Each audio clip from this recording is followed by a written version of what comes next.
Hi, everyone. Welcome. My name is Elizabeth Nearing. I'm the Curator of Ideas Programming at the International Festival of Arts and Ideas, and welcome to Shaping Our Voices into Movements, Action and Allyship, an Activist Songbook discussion.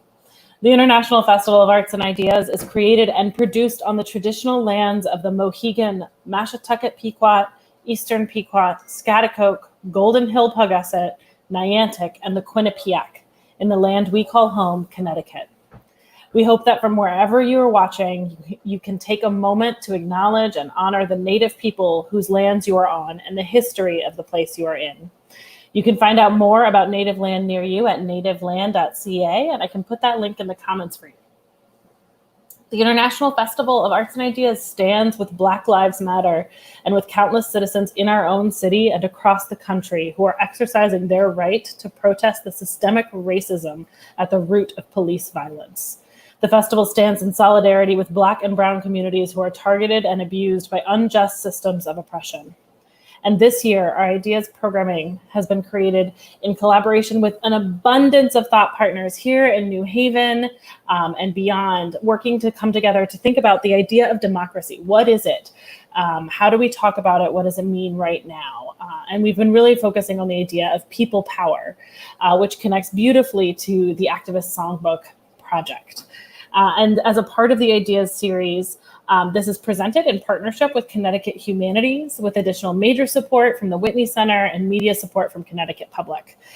Activist Songbook is presented with support from the New England Foundation for the Arts. And I want to especially thank all of you for coming along with us on this journey, figuring out how we talk about these things, what you're curious about. We want to continue centering your curiosities, your thoughts, your ideas. And you can do that while watching, while typing in the comments and putting them in. We'll do our best to get to all of your comments, ideas, thoughts, questions throughout this panel. So without any further ado, it's my great delight to introduce you a whole group of phenomenal people. And our moderator, the Associate Director of Arts Programs at Yale-China, Annie Lin. Thank you, Elizabeth.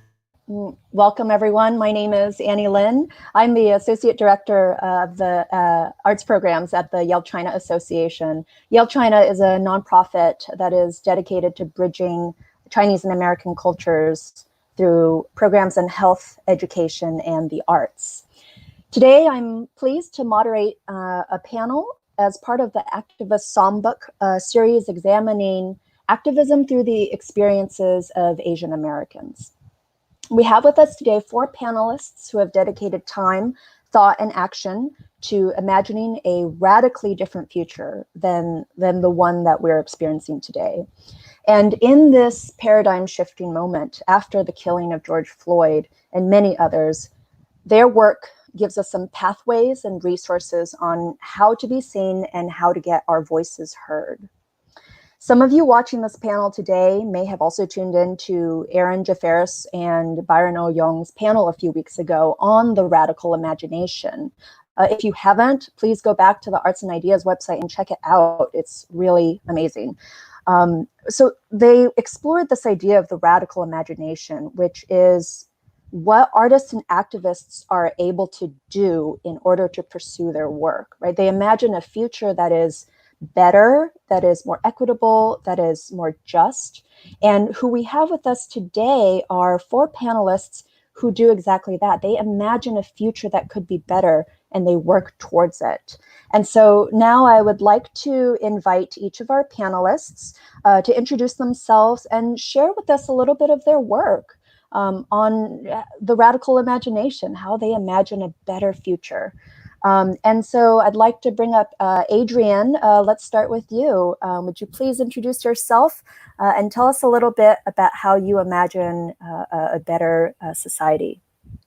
Yes, hello, thank you, Annie, and thank you, Arts and Ideas. My name is Adrian Huq, my pronouns are they, them, and I am a youth climate activist and organizer here in New Haven, Connecticut. So the way I imagine a radically different future is, of course, through a stronger environment and through uplifting marginalized communities and climate justice. That is at the root of my work. So I serve as the co-founder and the leader of New Haven Climate Movement's Youth Action Team since last year. And also before that, and also during then, I've been working with another local initiative in New Haven called Elm Energy Efficiency Project, where I taught my school community about energy efficiency and climate change through educational campaigns. And I also brought that to 3 other schools, and I trained youth to also bring those campaigns into their high schools so we can really get our youth educated on climate change, which is something that we will be living through and we are living through. I've also worked with other local environmental organizations, and as far as my art involvement, I'm an organizer with Activist Songbook, and I won't consider myself as artistically talented as the people that you're about to meet on this panel, but I am somewhat of a visual artist. I've done programs with art programs such as Art Space in New Haven, and I do some spoken word as well. So yeah, not totally an artist, but activism and organizing is a huge part of my work. Adrienne's being a bit modest. I've actually read her her art in spoken word poetry, and it truly brought tears to my eyes. Adrienne, actually, is some of your poetry available online for the public? I haven't published it anywhere, but I've shared it at a few events, such as with the New Haven Pride Center, and one of my pieces is going to be in a publication soon through the New Haven Pride Center. But I've only shared it online through virtually like open mics and that kind of thing. So all you presenters out there, the next person to pick up is Adrian Huck. Thank you, Adrienne. Oh, and one more thing, I'm also a product of New Haven Public Schools, and I just graduated. And what are you doing next, Adrienne? I will be studying environmental studies, which is pretty fitting for my work at Tufts University. All right, thank you, Adrienne. And next up, we have Diane Phelan. Diane, welcome. Would you share a little bit with us about yourself and what you're doing, what you're working on in the Radical Imagination?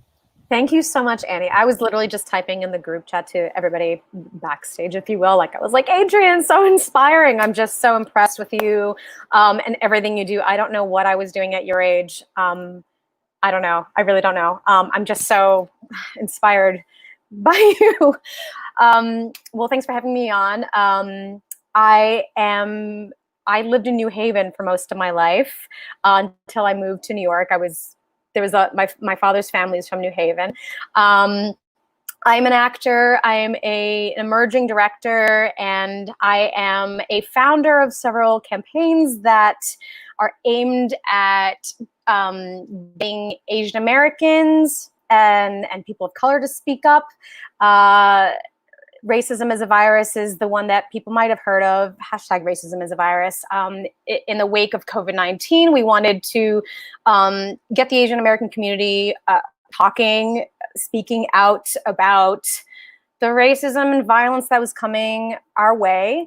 I had imagined a world in which, you know, there was a picture that was up that I saw on the news of a bunch of Asian folks, I think in the Boston area, some of whom I got to know in this one picture.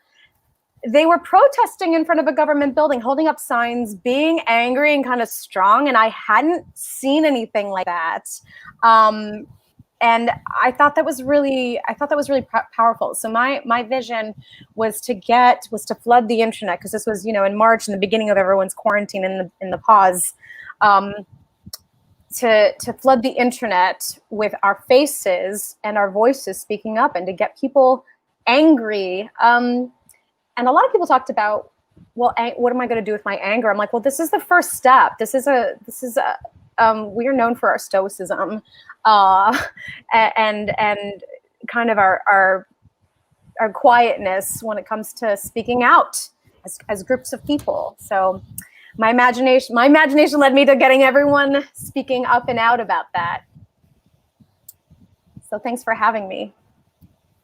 Thank you, Diane. And I've seen some of your work through Facebook on your, 10,000th follower or whatever the number is. Thank you for the work that you've already been doing. And I hope that we're adding a few more members to this very vocal campaign that you're working on. Next up, we have Kristina. Kristina, welcome, and please introduce yourself. I'm Kristina Wong. I am on Tong land, which is Koreatown, Los Angeles, and I am a solo performer and I'm also an elected official here in Koreatown. And I was touring a show called Kristina Wong for Public Office, which was about my run and win in local office. And the reason why I had no aspirations really of running for office. In fact, I thought for many years, I've done too many checkered things as an artist to be considered to be taken seriously as a politician. But things have happened since November 2016, where we've learned that nothing matters anymore. And so I was like, you know what? Those politicians in the White House are doing a crazier job of making spectacle than I was as an artist. So they're taking my job. Like I can't make a crazy thing happen in a gallery or a theater space anymore that's any crazier than what's the Onion headlines of real life. So I decided to run for local neighborhood council, won by 72 votes. If you include the vote I cast for myself, thank you very much.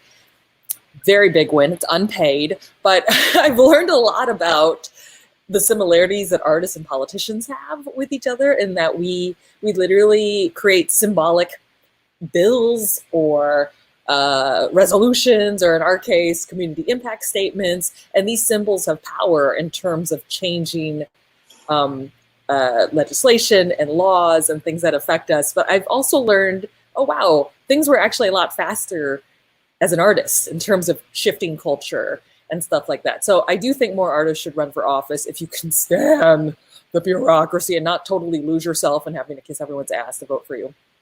In my case, I just had to fake like I was Korean and just wave down Korean seniors until I got those 71 other votes. But that's between you and me in this panel. And but anyway, what's the point of this? So the lockdown happened, and I found myself I saw my whole tour was postponed. I sew my own set pieces. I sew this beautiful whatever, but I found this Hello Kitty sewing machine, which I have here, and I decided to make masks because there's a shortage of PPE still 3 months later. Not so much among hospitals, but what now looks like to be the communities that are most left behind by the federal government. So that's First Nations, very poor communities of color. It's all people of color, frankly, farm workers and migrants who are stuck at the border. So I run a group, a beautiful collective, which started just as a Facebook group for me trying to get some help, called the Auntie Sewing Squad. And we have become a shadow government aid operative, where we are sending now our fourth relief van to the Navajo Nation. I mean, I'm just we have a summer camp for kids, which started as me making a joke about child labor, because I was so desperate to get more help to get all these masks out. I made this joke I'll put your kids to work, and people were like, oh, please, are you really doing this? We're a class at San Francisco State, taught by one of our professor aunties, Grace Yu. I mean, it's just it's really been an amazing way to show allyship and work intersectionally. And for a lot of our aunties who are taking care of elders or elders themselves, and they can't go out to the marches, sewing for protesters, for peaceful protesters, or for Black communities or farm workers is a way to show that solidarity. So it's been a really interesting pandemic for me, and but I'm so grateful not for all the labor that the government has put on women of color in the form of our group, but that we have found ways in our auntie community to be creative, to care for each other, and to work intersectionally. Thank you, Kristina. And your sewing machine with the Hello Kitty in the background. I make medical equipment. Medical equipment, everybody. Never made medical equipment before. That's the radical imagination. You can be a sort of doctor. I can't be a doctor. I could save one.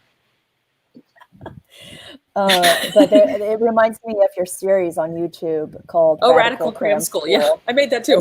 You mentioned I forget who Hello Kitty in the before times.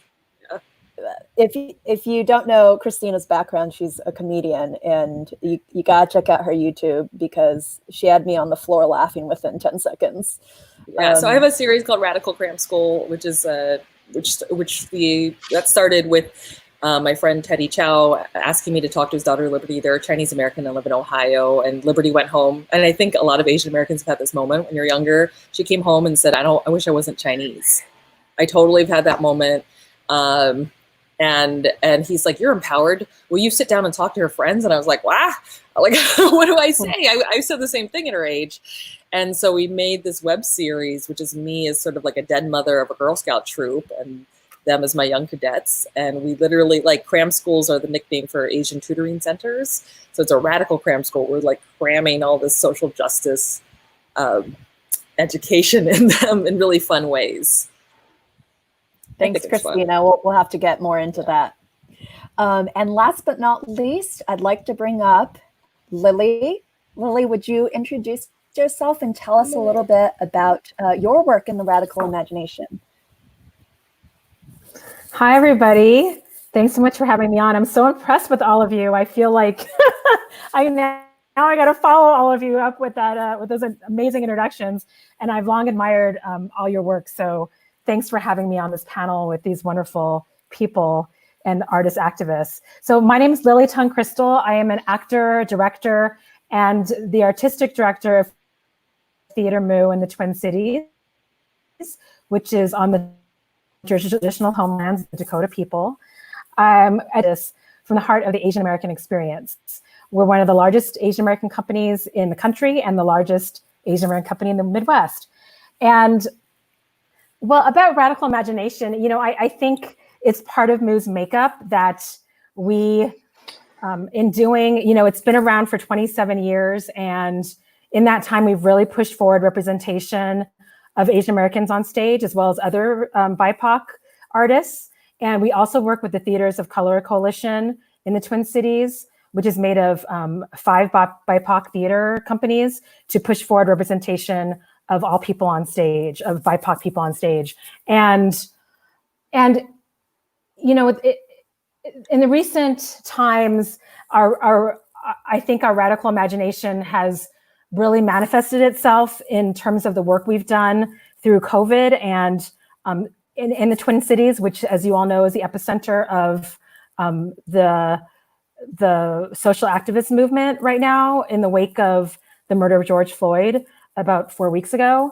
And when COVID hit, we went into lockdown in the middle of March, and we were of course grieving the idea that we could not do our work in space, because theater is, of course, by default, an activity that has to happen in person. But that very week that we went into lockdown, we started doing programming online.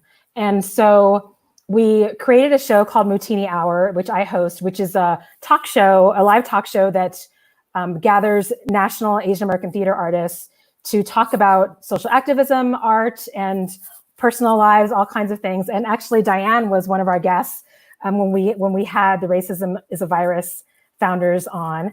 And through that show and our other online programming, including we do an artist salon where we do online readings of Asian American playwrights, of work by Asian American playwrights, and we were doing that every week.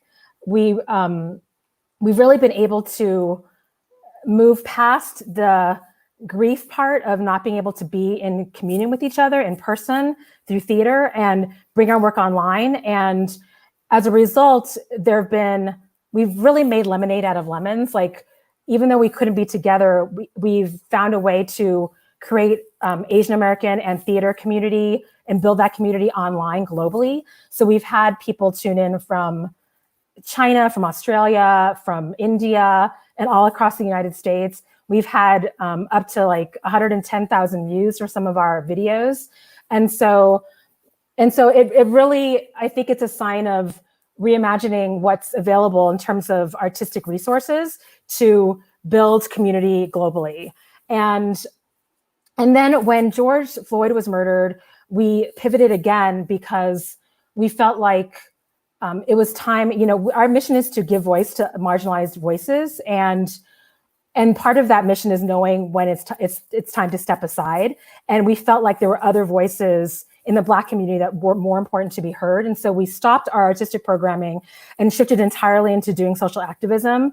And so our entire staff for the last several weeks have been concentrating on activating our Asian community locally and nationally, as well as taking care of our local communities, our BIPOC communities, in terms of donations, gathering supplies to donate and distribute through the community, being a source of information for other Asian Americans who want to know how to be part of the fight for social justice and Black liberation.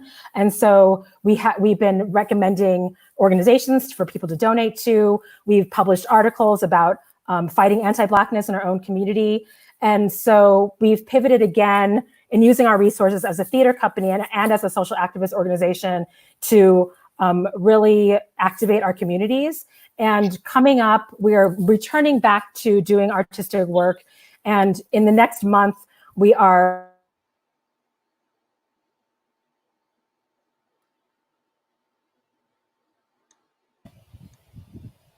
Okay, I think we might have accidentally dropped Lily, but she'll come back on and we'll invite her to continue introducing Theater Moo.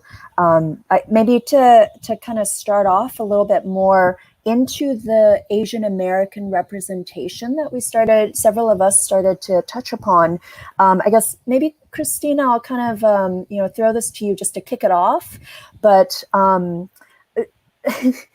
you joke and about your 72 votes, but you've really done something exciting by stepping up. And you said you yourself you're Chinese American, but you're representing a lot of Koreans. A lot of Koreans. Well, this neighborhood is actually, just to be clear, it is more Latinx folks than Koreans. But a little bit of my strategy the day outside, because no one knows about neighborhood council elections except for the people you drag to bring out there. So I'm literally like waving people in the street and just trying to endear myself, like "언니, 안녕하세요." Like anyway, but yes, I earned those votes.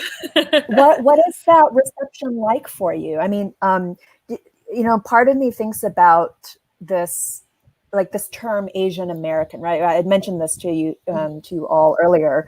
And in all of our wonderful intersectionality and pluralism, I'm Chinese American. I'm proud of being Chinese. My parents are from Taiwan.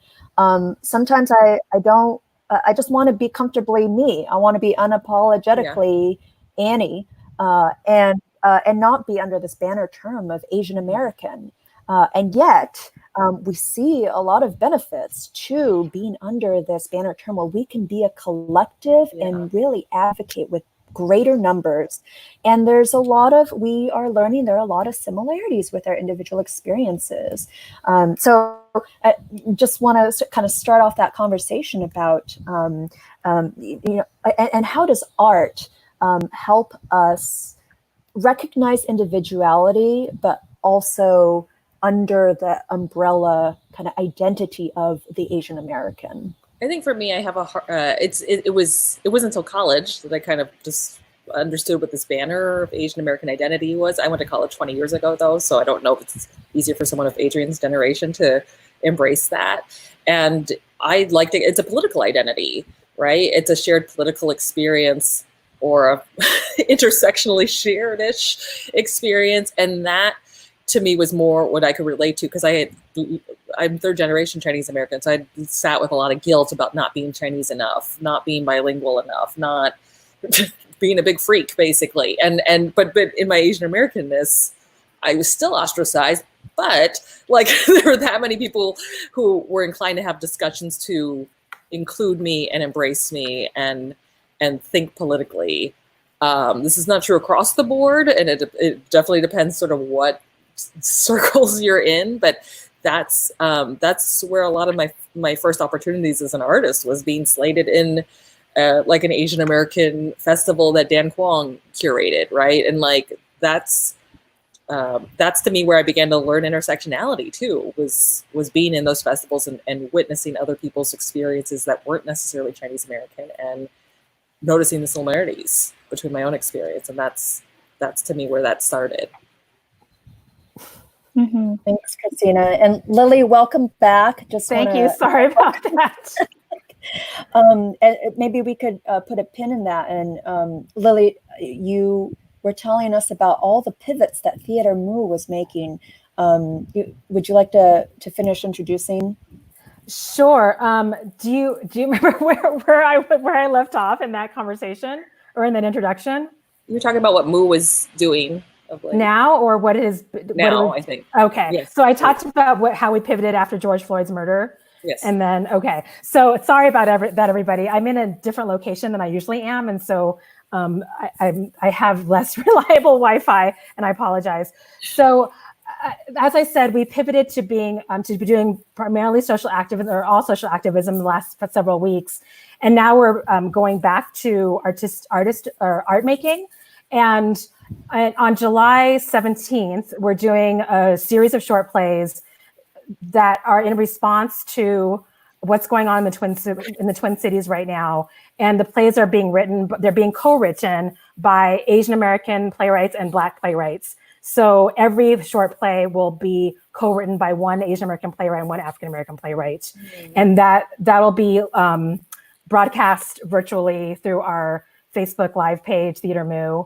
And it'll be all. We also do work with national artists, but this particular program will be all artists that are in the Twin Cities. And we have some more projects coming up for the virtual environment. I think in September, when George Floyd's murder occurred, we were ready to do a 24-hour play festival where 30 Asian American theater artists were gathering to write, rehearse, and produce 6 10-minute plays in a day, in 24 hours. And that was supposed to happen that Saturday after the murder. And at that time, we couldn't in good conscience, and given everything that was going in the Twin Cities and the trauma and the pain that we were experiencing, the artists in the Twin Cities were experiencing, and the whole community, we postponed that to September.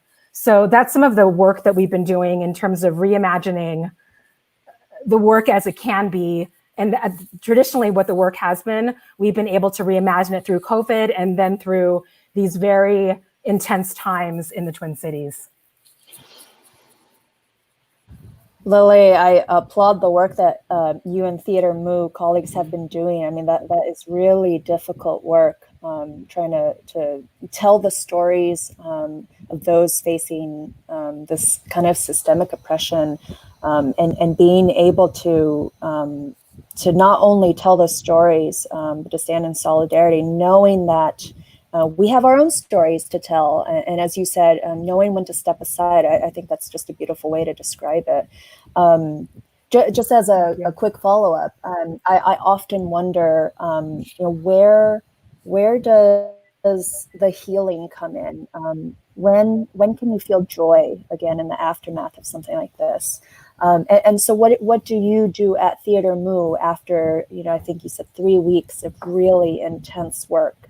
What do you do? Well, I think part of social activism has always been to know when to self-care. And there are a few things I think that have given us joy. And even through those hard times, and I think my staff can speak more to this because they've been, I'm new to the Twin Cities, and they've been a great beacon for me in understanding racial relations and the communities in the Twin Cities. And they were the ones who first went out into the city, right after the murder, and went and cleaned and, activated the community and took care of the community. And there was joy in the people of the Twin Cities gathering to take care of each other. So with every moment of trauma, pain, and grief, there is opportunity for caring not only for oneself, but for each other, and to be in communion and solidarity with each other. So I think that has brought a lot of joy, and seeing people gather together and really fight for one cause has brought a lot of joy. I also think that we've provided a space as Theater Moo.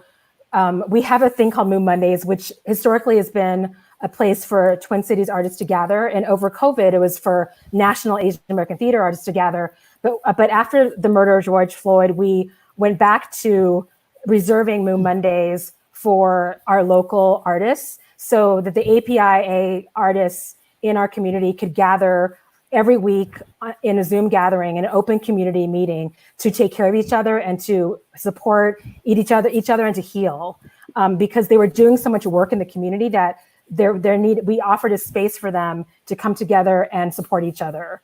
And we offered, access to wellness counselors and mental health professionals, and other types of artists to be part of those conversations. And finally, one way we took care of ourselves is honestly and very simply, we took a week off last week so that we could, social activism is about action and reflection. And we intentionally took a week of reflection so that our staff could reflect, rest, and do personal action if they wanted. So we kept the staff going. We just took a week off so they could personally recharge, and now we're back to doing the work again. Thank you, Lily. I think it's really inspiring, not only to see just so much work that you're doing and putting out there, but then to be able to see you take that break to rejuvenate and to be able to center yourself. And art is already a centering, healing medium, but you need to self-care when you're facing systems of oppression. So thank you for sharing that. Thank you. You made me think about, you're talking about your local community. Theater Mu actually, it sounds like Theater Mu actually is very, while the work really can transfer to broad public all around the world, you really cater a bit to your local community. And so my next questions, Adrian, maybe you can kick us off here, is kind of the role of community in activism, right? I think activism kind of requires community and democracy. And Adrian, you have direct experience here. You described yourself as a youth organizer, and I was hoping you could share with us what it was like to initiate, whether it was through your art, through different forms of communication, and what was it like to know that you brought a whole new contingent of people to a movement, and then maybe share with us some of the results of your hard work with mobilization. Mm-hmm. Yeah, definitely. Like looking back on the work that's been done with the climate movement through the past year, it's really nice to know that there are other youth that not only care about this idea, an issue of climate change, but are also willing to mobilize and tell their friends and share the events and all of that. But definitely it's comforting to know that, as long as there's been political and social movements, youth have been on the forefront of organizing and fighting for change because it's affecting them right now and their futures. So it's really lovely to feel part of the community of youth organizers, not just locally, but on an international level. And also to know that, with climate, people often direct their attention to Greta, and she did spark a global movement, but it's also comforting to know that there's, people like me with independent organizations or chapters of different climate organizations that are doing the work that's needed in their cities. Not everything has to be huge, doesn't have to be national, international. Mm-hmm. There's people like us that are making change in your own cities, and that's also very important in activism and sending a message to the public and the state and beyond about climate action, and it applies to other issues as well. So yeah, and some of the things that we've accomplished last summer, after a lot of weekly public actions and collecting hundreds of signatures from organizations and from people in the community, in August we had the hearing with the Board of Alders, and we presented our climate emergency resolution, which is a document that called for zero emissions by 2030 and an equitable transition for marginalized communities, and for the city to create a task force to work on these goals. So that was a major part of our work. And since then, even after passing the resolution, we've been working on multiple initiatives. Some things we're working on are climate education in schools, a Connecticut Green New Deal. And this year, we actually got, in total, $610,000 from the city towards climate projects through our work.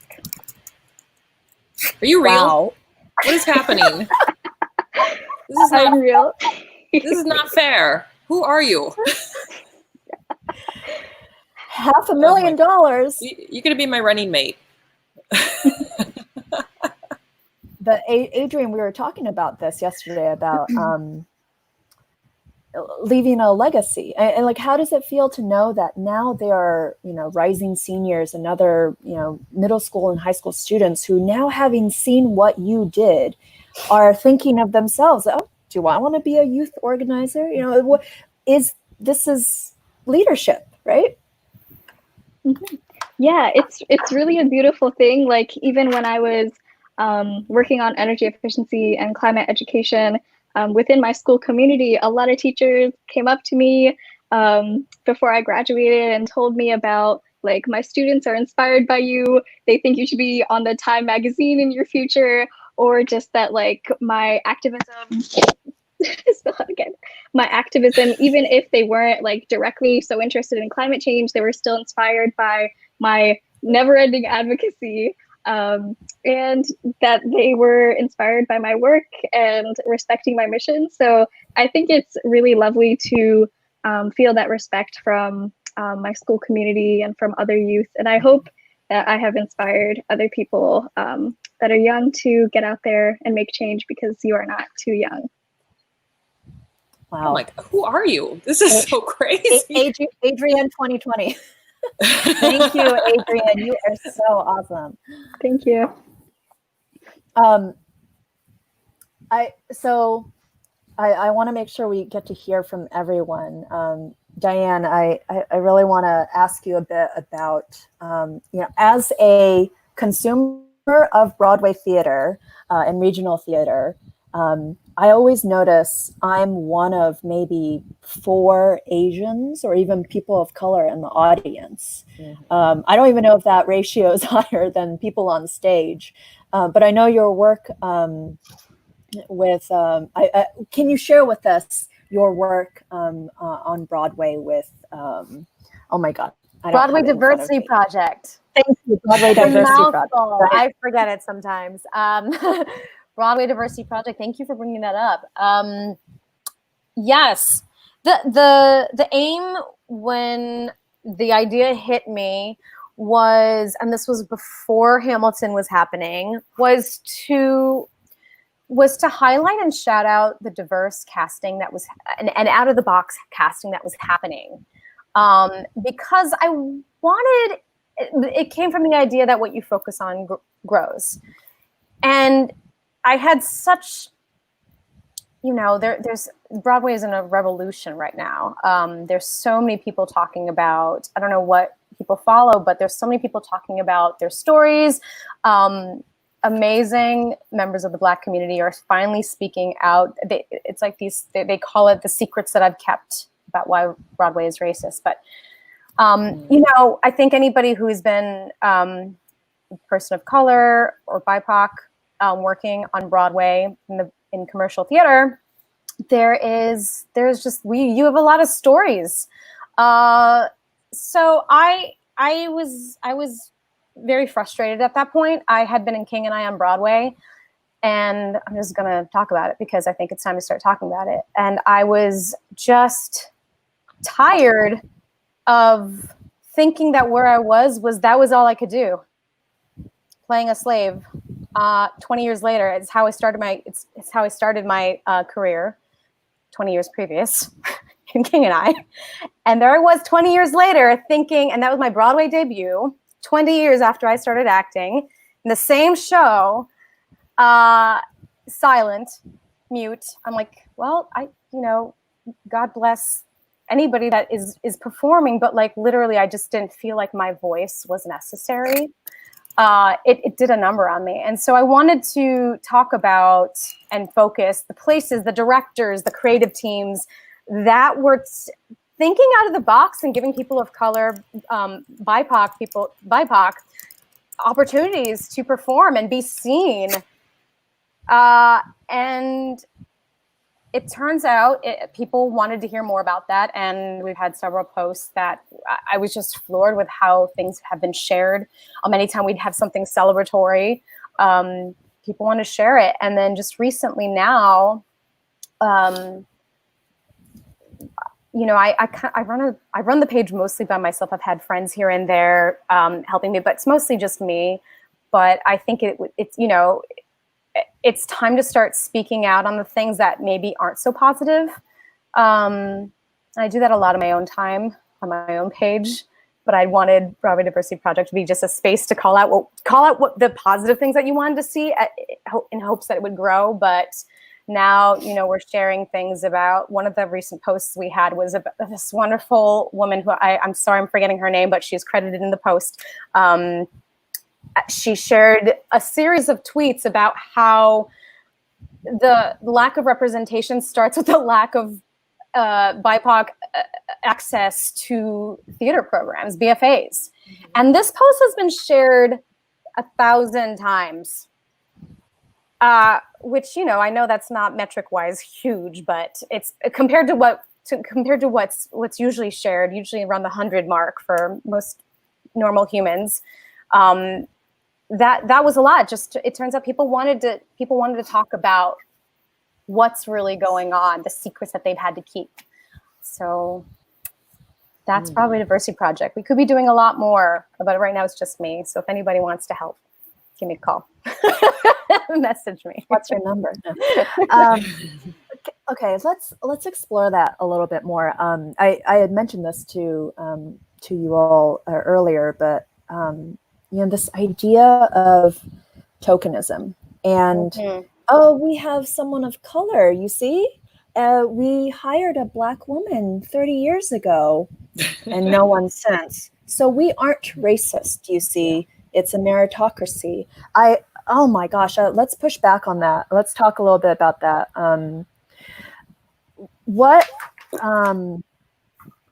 You know, sorry, I lost my my question here, but what is it that we need beyond just being seen as a person of color? And Adrienne, welcome back.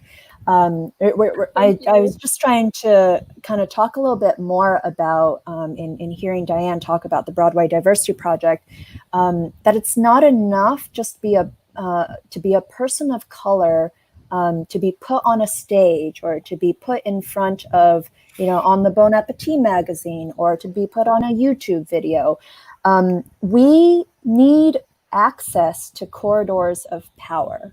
And for people of color, that accessibility is much, much, much smaller. It's very difficult to put your finger on it. And so my question to you four very bright people is, and maybe speak about your own industry, your own work, what does it look like for your world and your projects to have people of color at the table where decisions get made? I don't mind jumping in on this, just to tag on. You know, my brain is all over the place. There's so many places we can go to, and it's bringing up so many emotions as we start to talk about this. And so I think I commend you for bringing up this, because we don't get people in a room as often as they should talking about this stuff. But what happened after King and after I felt like my voice was obsolete, was that I wanted to leave the business. A bunch of other stuff happened. I won't go into it. If you know me, you know what happened. But I had a mentor come up to me, and this is how my directing career started, my fledgling emerging directing career. But a woman named Bjork Lee, who you all may or may not know, who is the original Connie from A Chorus Line. She's an icon and on Broadway. She had come up to me and just told me that my voice was important, that it needed to be heard, and that we needed Asian American and BIPOC women directors. So huge shout out, especially to Tung Crystal, who is kind of my idol because of the work she's doing and the leadership position she has. But yeah, you know, like what I'm thinking about is that, like, you can't, bringing this back to tokenism, you can't just have oh yeah, we hired 3 Black people in company. We're diverse. Okay, the show takes place in New York. The idea is that, like, you need to be able to just empower people to have a voice, and knowing that they can come to the table and be seen and be heard, and not just for who they are, just because of the color of their skin. That you're empowering them to tell stories. I feel like I'm speaking super vaguely right now, but hopefully one of you guys will tag team me out, jump in and get a little specific with this. But yeah, thank you for bringing this up, because this is what's being talked about on the threads right now, in the theater of color threads on social media, and what people are talking about on the Broadway Diversity Project as well. I think it's a whole paradigm shift. Lily and I were kind of like wrapped up in this, like there was this crazy deja vu moment that happened 2 weeks ago. I don't know, what time is it? Where 2 different opera companies. Oh God! We're streaming they both put out Black Lives Matter statements in solidarity, and then they're going to stream Madama Butterfly. And it was all textbook. It was like, well, with yellow face, with white actors playing but also why it was no other operas, like, and like, why not put on new stuff? Like, I think it just has to be a whole paradigm shift. But like, just it got so desperate with that one company in Arkansas. They're like, our board member is Asian, and our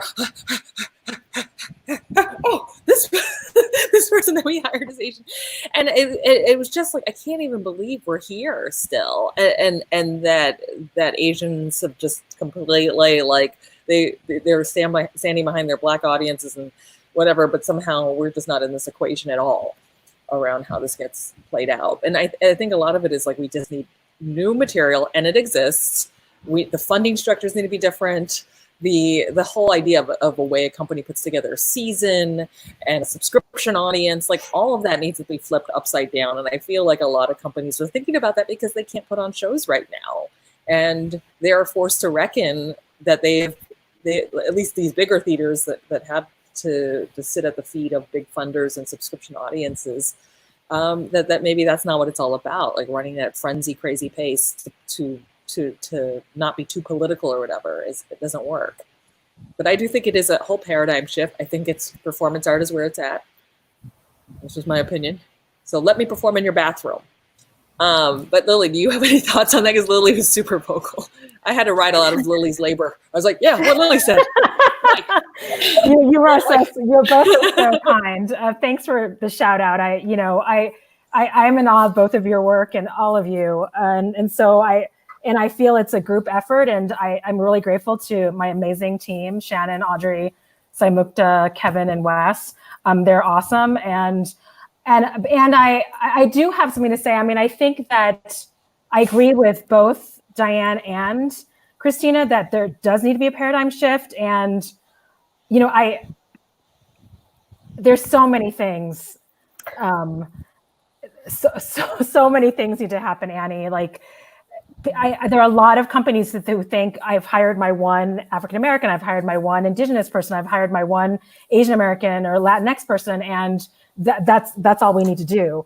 And yet, what happens when predominantly white institutions hire those people is that those people end up being traumatized by having the responsibility, or they're put in the position of managing all the racial trauma that organization carries.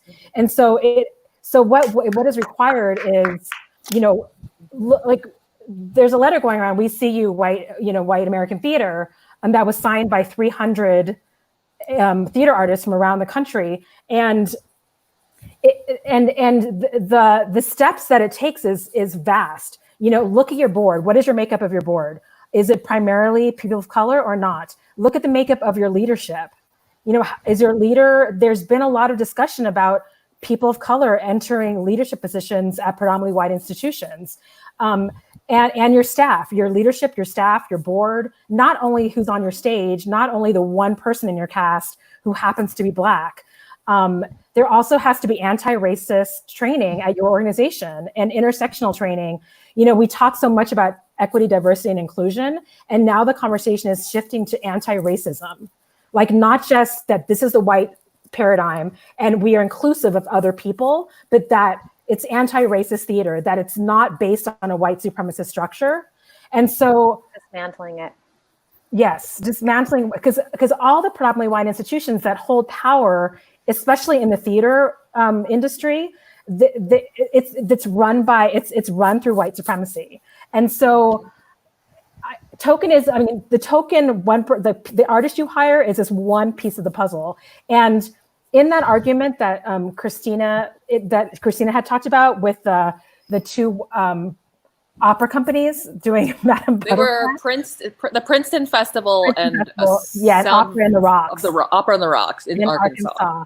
And one thing they said was that, we opened the auditions up to Asian American artists, but no one showed up. And that's often an argument for the racist work people do, is that no one showed up. Well, you know what? Diversity, inclusion, anti-racist theater, it takes work. You need to go out in those communities and find, because the artists are out there and the talented artists are out there, but you need to do your work. You need to go out and build relationships with those people, like find those people, know what their work is, know what they're about, know what kind of, what makes them tick, know what's in their hearts. Because there's a reason why people aren't showing up to your audition. And I mean, that's up. The people of color aren't showing up to your audition. So that's tokenism, right? Mm-hmm. Yeah. It's like, oh, I'm going to get you because you're the Asian person, rather than having an actual relationship where you're at the same table. You're like, oh, let's build a relationship. We want to include you in our community to help us tell stories to the rest of our community, rather than, oh, I need a Black person here. You walked into, oh, perfect. You're that, it's the shift in that mentality. And will you let them talk back to you, or like say, this isn't work? Because if you just slotting them in to decide that this is a proper, there's so much Lily and I can be constructive, because they were like, our hairstylist had them use their natural hair. Like, this is somehow in the scoreboard of not racist activity. Okay. But like, why are you putting the onus on them in something that is already just so clearly racist and Orientalist? So it's a lot of it is capitalism, which is built on stolen labor. This entire country is built on stolen labor and continues to be built on devalued labor. And the economy of the arts already makes no sense in a capitalist sense. But I think it's just trying to rework and rethink all of this, and how you see what value is. Like, is the value in the tickets you get, or in the communities that you're building, or the new relationships you're building? Because that's really where value for a theater company should prioritize itself, not just butts in the seats. Yeah. Service to your community. Yeah.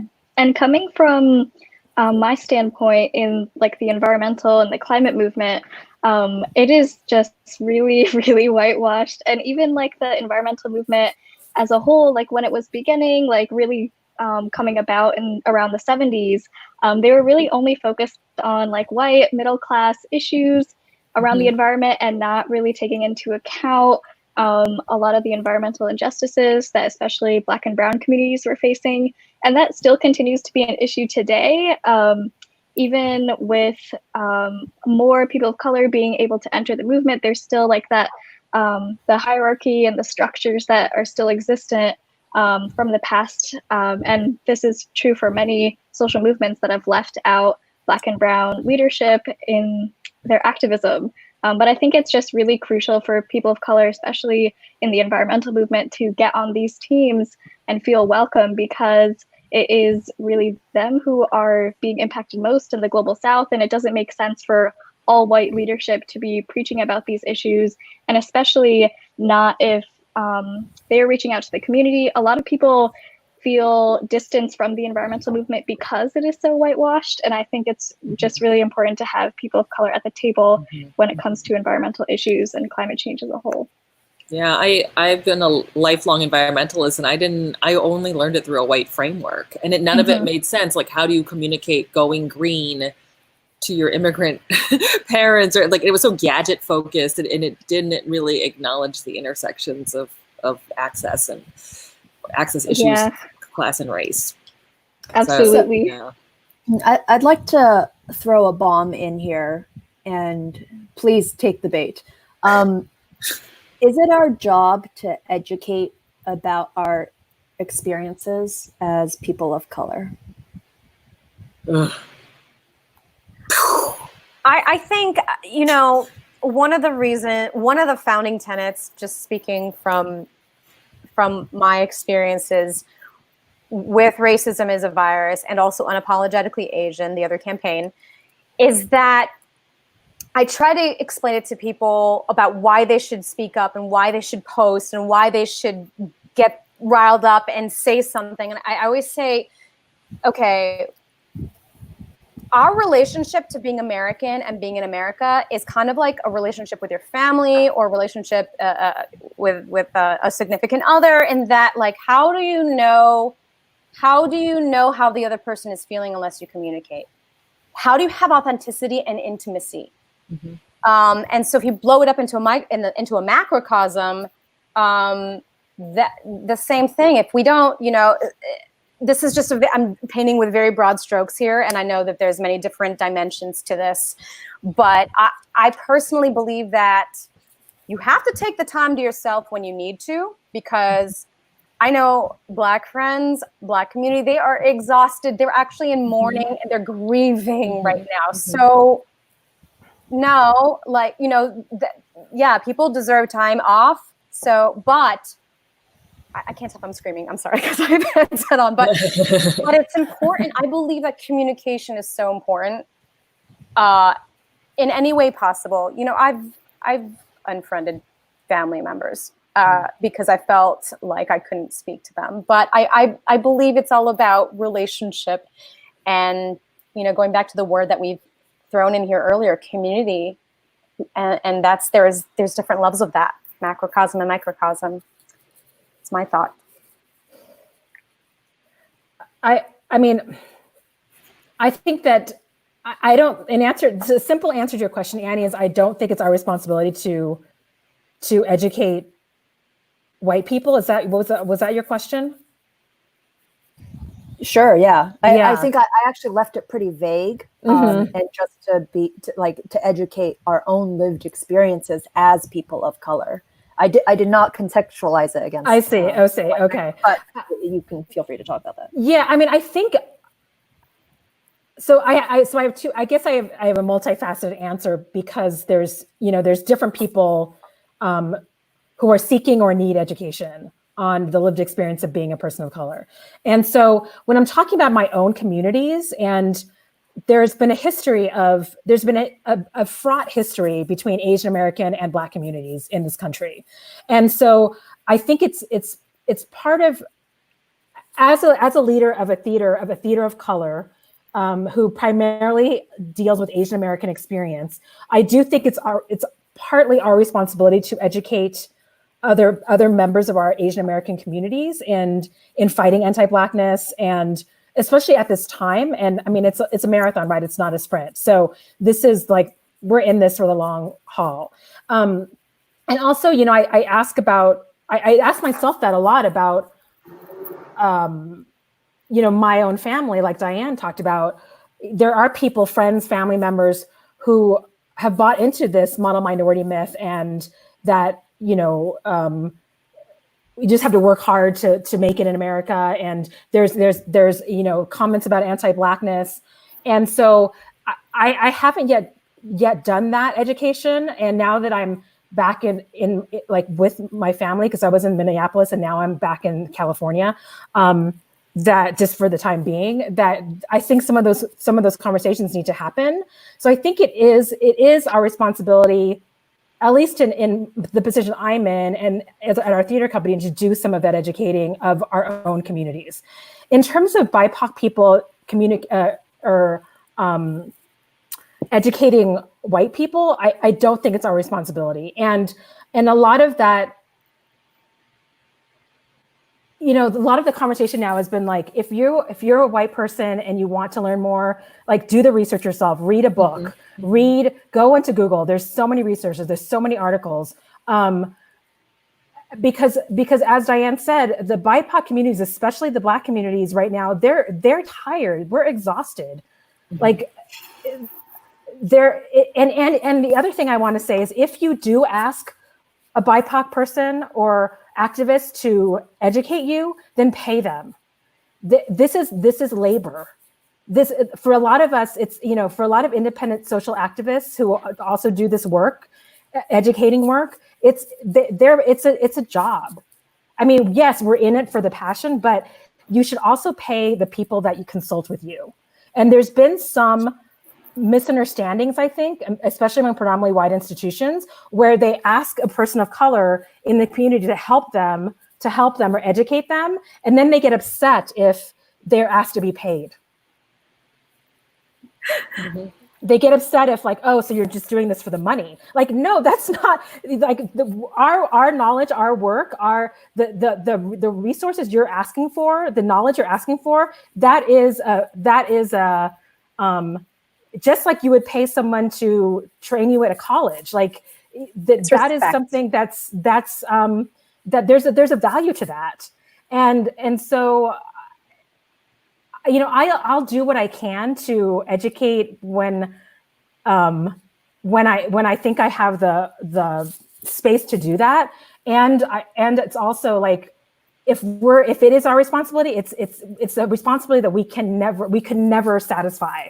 Like, there's so much need for education that BIPOC people just can't educate everybody. Like, it's exhausting. Mm-hmm. Mm-hmm. So, I mean, I feel like it's more as my responsibility now because I'm getting paid as a theater leader. But again, like, I'm getting paid as a theater leader, not as a social activist. Mm-hmm. But, you know, predominantly white theater, they don't have to do the social activism. They can just do the art. But at a theater of color, we need to be social activists. Like, that's part of the job.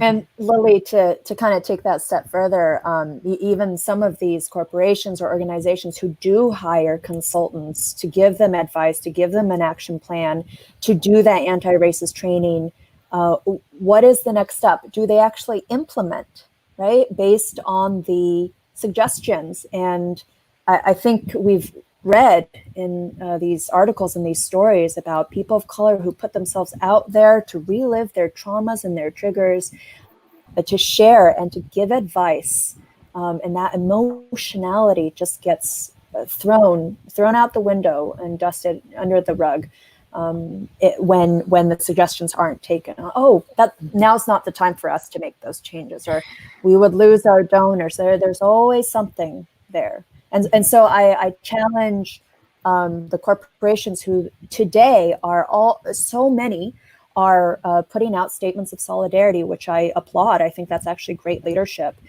Follow through, and for everyone who's watching those statements, hold them accountable to those promises, because it's not just enough to say you're standing in solidarity. We need to see your actions that you've actually promised.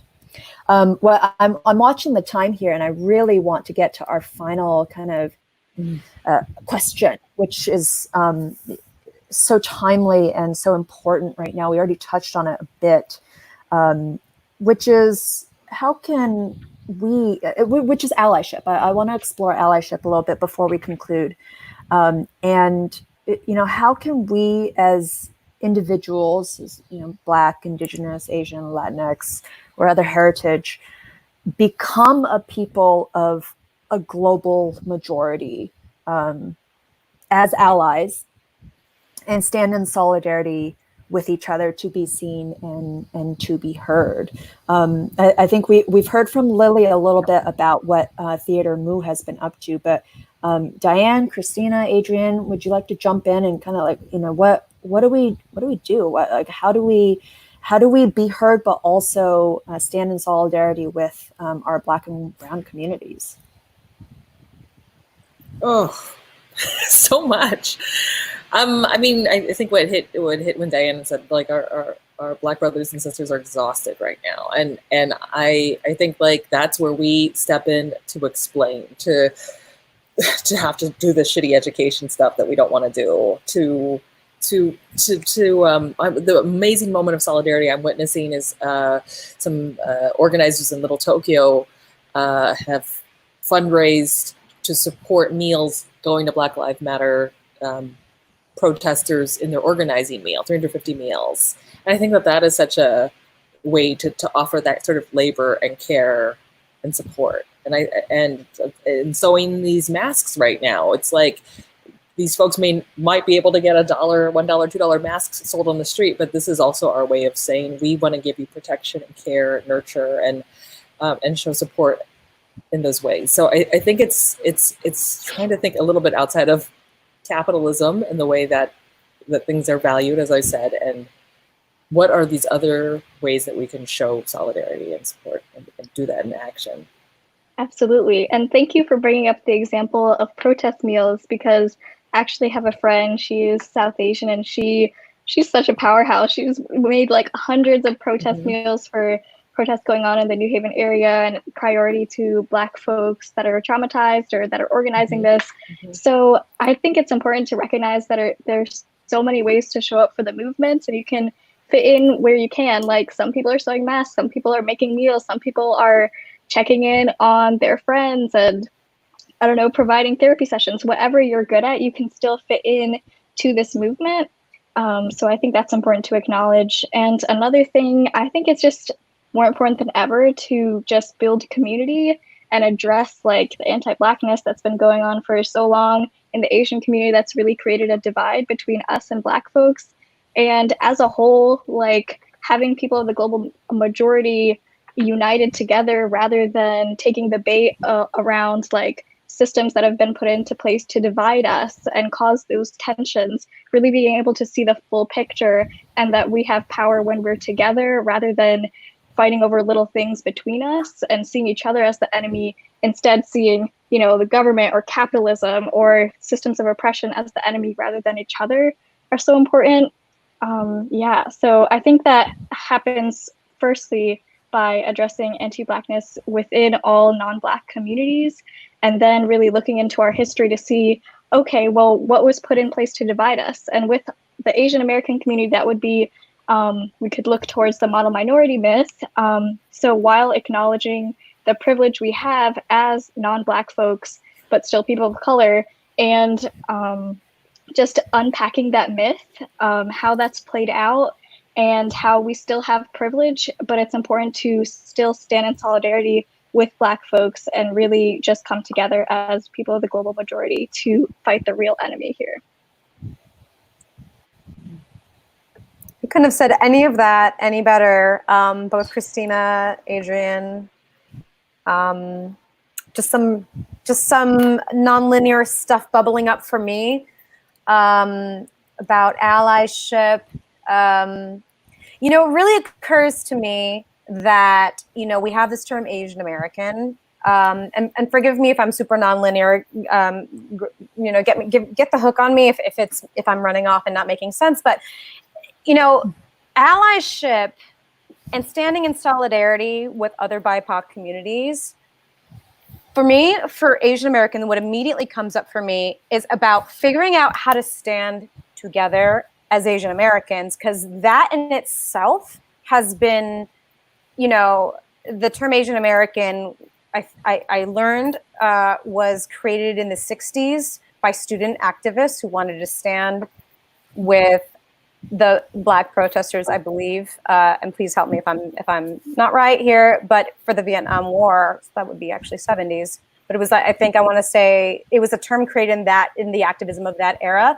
So, you know, we talked about this a little bit, I think it was in the green room, about how to stand under the umbrella of Asian American, what makes us, and what makes us go together. And I think it's about taking care of the traumas we've had, taking care of ourselves, and then healing the divides between Asian Americans. And then, thank you, I'm seeing some 1968 is when Asian American was coined. Thank you so much. As a term to rally, create, build. It was coined by Yuji Ichioka as a rallying cry to bring collective identity, and I think it was inspired by the success of Black Power movement. Yes, thank you so much. I really, really, really appreciate that. So yeah, that was one thing, is about like starting to address the divide we have, so that we can then stand together with the rest of the BIPOC community. You can't stand in true allyship unless you are at a place where you are ready you have your ducks in a row, so to speak. The other thing that's been on my mind is just, continuing conversations. I just really applaud you guys here with the Activist Songbook and the Arts and Idea for like bringing together so many panels and conversations with Racism is a Virus. We had started doing this as well. We had a panel called Black and Asian Solidarity that we co-hosted with the folks over at I Am Not a Virus, the amazing folks over there that are another hashtag campaign bringing awareness for the crimes against Asian Americans. But we thought it was important to serve our communities by bringing in these conversations. We hope to have many more. Our communities just like really showed a lot of response to that.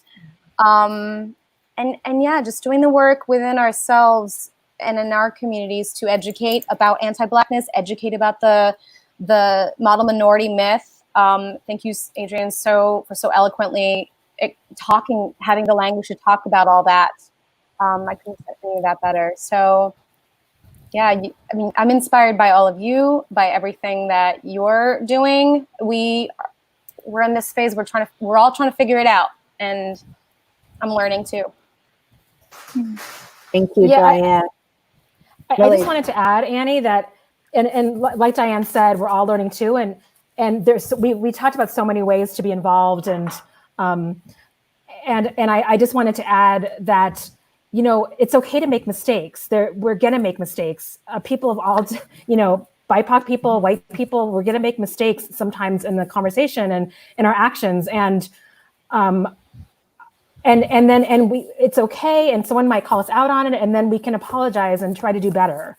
But I think that's important to acknowledge, because sometimes I think people, they don't want to evolve or do the work because they're afraid of making a mistake. And if we all acknowledge that as human beings, we're going to make mistakes, and part of the evolution is to acknowledge listen when it happens, and to do better. And so I encourage everybody who's, trying to live a more anti-racist life to just understand, like, you don't have to know everything. I mean, yes, like, try to be as educated as you can, and be okay with being fallible. And I also wanted to address a comment that I think Laura Goat, sorry that if I mispronounce your name, when talking about, how do we tell our stories? And they were saying, when people are listening, like, it's not, actually, that's not her comment. It was Julie Lazar. Like, when you're communicating your truth, it's not your job, and no one else can tell your story better than you. And I that was something that I forgot to mention, in that, yeah, it's not our responsibility. And I mean that, meaning that we can do our best to communicate our story, even though it's not our responsibility. And a lot of Asian Americans ask me, like, how do we communicate our story better? Because sometimes they feel in their workplace or other places that they can't get through the microaggressions to really show who they are. And my response to that is, it's the road to universality, to empathy on a universal level, is through specificity. So if you're specific about who you are, if you're specific about telling your story, then that opens the door to empathy from other people. Because, in the reason why, like, if we look at, for example, the stories that are being told in Hollywood, there's specifics, the Half of It, the Alice Wu movie, or Never Have I Ever, that wonderful sitcom that's with this South Asian American high school student. They're very specific stories, and yet they're hugely popular and very impactful. And for so long, we've been represented in the media as like stereotypical Asians, like either the dragon lady or the tiger mom, or the quiet, submissive Asian. And those are stories that aren't specific; they're stereotypes. But if we hold on to our stories and are confident in telling them, like, I'm a Chinese American, I'm a child of immigrants, this is my story, that is through that specificity that we tell universal stories, and not through the stereotype, like, shallow storytelling it's not through that we can arrive at universality, but it's through specifically holding on to our very individual stories. Yeah, That's the power of theater, really. Yeah. Thank you, Lily. I hate to close out this really amazing panel. It could easily go on for several hours. Would love to hear you all lecture in a class, actually, but we're at that time. So I'm I'm going to ask each of you just to close out with any parting words or resources you'd like people to keep in mind, upcoming projects you want people to hear about. And before I start that, I do want to recognize that today is the it's been 38 years since the death of Vincent Chin. He would have been 65 years old today. If you do not know who Vincent Chin is, please go Google him. He's a name you should know and a legacy you should be aware of. And another name that is much less known, but Sherry Chen, C-H-E-N. If you don't know who Sherry Chen is, and you think that the atrocities that happened with Vincent Chin are not well and alive, look up Sherry Chen. There's a lot more work to do. Let's keep doing it. Adrienne, let's start with you. Final words. Awesome. Thank you. So first of all, thank you so much for allowing me to share my experience and, of course, talk with all of you. That has been really lovely to delve into these topics and how we can be relevant allies right now. So things that I would want to share, first and foremost, Activist Songbook, our illuminated manuscript will be coming out very shortly. So that is a wonderful resource if you are an organizer or if you can share this with other organizations. These are protest songs that can be used at your rallies to really use storytelling and songwriting to bring people together. So those songs will be released very soon. Keep an eye out for that. Next, New Haven Climate Movement. You can follow us on our Facebook page as well as our Instagram at New Haven Climate Movement to keep up with our projects. If you're in the New Haven area, we'd love to have you involved in that. And next, with my work with Love Fed, which is an initiative in New Haven that is Black-led about urban farming and building home gardens. I'm working on a portion of a zine for them about food sovereignty and how we can achieve a just food system in Connecticut and what food sovereignty is. So that will be coming out this summer. And lastly, for Seeding Sovereignty, which is an Indigenous woman-led resistance, I'll be doing an interview with them soon, spotlighting an Indigenous climate activist I know to talk about her work and how we can be allies to Indigenous folks. So, are you real? What is it? Oh my! Who And are you? Did you start in the womb? How did you get? How did you get this much done? I can't even Watch finish out, saying Adrian math. is scared. I barely stayed awake for this panel. How do you do this? I don't understand. It's all in the Diane, heart. You're amazing, So, Oh, wow. Did you Diane, pass the? let's move to Okay, Diane. Oh, okay. How do I follow that? I was literally just like taking, well, so I just wanted to say that thank you guys, not only for hosting this panel and to all my fellow panelists I'm just learning so much. I've taken 3 pages of notes just on language that you've been using. I'm learning so much. And I'm just so grateful for this opportunity to have this conversation and to have our communities be in on the conversation as well. I also just wanted to highlight that if you are interested in finding out more about racism is a virus or unapologetically Asian, we have RacismIsAVirus.com. You can get shirts and all of our proceeds there go to Asian Americans Advancing Justice, who are doing amazing social justice work. Part of what we want to do is highlight the work that's already being done by amazing nonprofits. And a portion of those proceeds also go towards panelists that we recently hosted.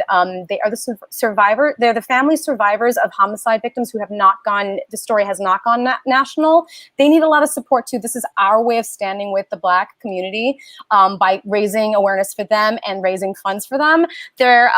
It's Protect Our Stolen Treasures post and also Families United. So their information should be all over our social media. If not, I'm gonna just make sure that's gonna be also on our website. And also, if you want, we're creating a new line for Unapologetically Asian, which has been kind of, we've envisioned it as a, the uniform for the new emerging Asian American movement. But now, in standing in context and solidarity, we have new shirts that say specifically "Not Your Model Minority" on our site. So if you're interested in those, it's like the idea is for protest wear. And those shirts, I want to say we have a bunch of different benefactors, but I think we're looking to benefit Black trans lives with those shirts. So yeah, I hope you guys will follow us and join us. Thank you again. Kristina. Yes. Well, my offer to you all is so appetizing. Come join my sweatshop. It's a political sweatshop of allyship that uses child labor, and yet people will call us heroes. I don't know any other time in history, any other country on earth where you can make children work for free in your sweatshop. I always said it's sweatshops in quote, and I use that word specifically because I don't want people to think that we're just happy volunteers doing this. We are cleaning up the government, and this is a way to point shame of that. So to explain that word. But anyway, Auntie Sewing Squad, you can support us. We are doing our next relief band to the Navajo Nation. We work with a group of seamstresses there. So it started initially with us sending stuff from the garment district, but there was so much room in the van, we began to add hygiene supplies and so many donations. So they have put out an Amazon wish list, which is tinyurl.com/Navajo wish list. We know it's Amazon. If you're boycotting them now, contact us and we'll give you an address if you have another way to mail it to them. But yeah, so that's the work we do. I'm very proud of our work as a squad because I feel like it has been just this amazing way to connect to other people intersectionally, other folks who sew, but also a way to establish a system of care that's a bit outside the paradigm of traditional capitalism. We don't pay anybody, but we have a great care system of aunties who cook meals and send cookies and tea just so that folks don't feel like they're just ignored in a corner sewing into outer space. But we also recognize that the work we do is very political. So we're on Facebook, facebook.com/Auntie Sewing. And then you can follow my own work at my name, KristinaWong.com. I'm going to throw it to Lily. Thanks, Kristina. Thanks, everybody. And thanks, our Activist Songbook, for having me, and to all of you for being in conversation with us. It's so exciting to hear all your work. And I was going to say that I was feeling a little inadequate given Adrian's track record at the how old are you, 18, 17? I'm more than twice your age. Like, what have I done? No, I'm joking, but it's amazing. And all of you are amazing. Like, all the work you're doing with RacismIsAVirus and the Anti-Sewing Squad, Annie, your work, and facilitating this conversation. I talked a little bit about what Theater Moo was doing, and we are a source of information. If you'd like to know, what organizations to donate to, if you like articles about Asian American solidarity with the Black Liberation Movement, you can go to our website, which is theatermoo.org. You can also go to our Facebook page, which is Theater Moo. And our marketing communications director, Kevin Duong, does a great job keeping everyone informed. And whether you're in the Twin Cities or around the country. And like I said, we have an event coming up July 17th, rights, and in response to what's going on in the Twin Cities. And on the 20th, or July 20th, we have a artist salon play reading for Asian American artists from around the world who want to gather and read plays. We're doing our next Moo Monday on July 20th. And you can sign up for our newsletter at theatermoo.org. You can find out more information there as well, and on our Facebook page.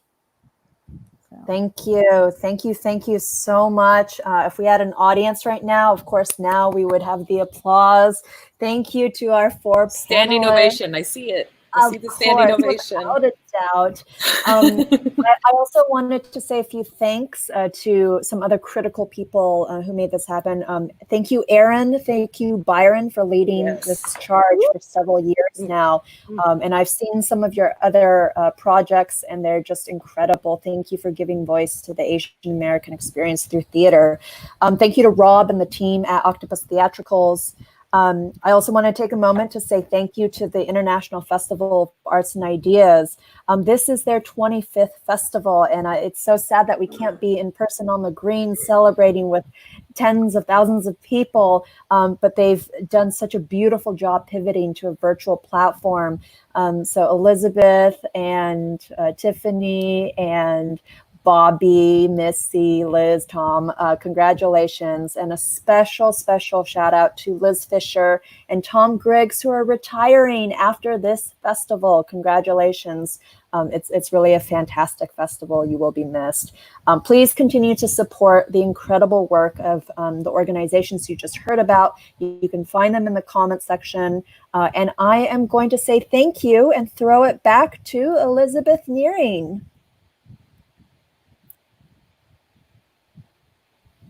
You're on mute again, Elizabeth.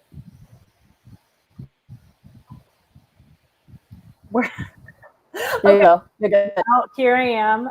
Thank you, everyone. I just learned how to use a microphone. I'm so excited to get to sit and listen to your beautiful ideas. I'm so honored to be sharing space with you. And I want to thank everybody for your fabulous comments throughout. You can keep watching this. It'll be on Facebook for you to continue to share, or YouTube, or our website. We also still want to know what you think. So check out artidea.org/survey. Let us know what you're thinking about, how your experience has been. And we're not done yet. We still are we're on our last week of programming, and tomorrow we'll be back with a Constitution Cafe on the relationship between the Constitution and mass incarceration. So hopefully I will see you there. Have a beautiful night.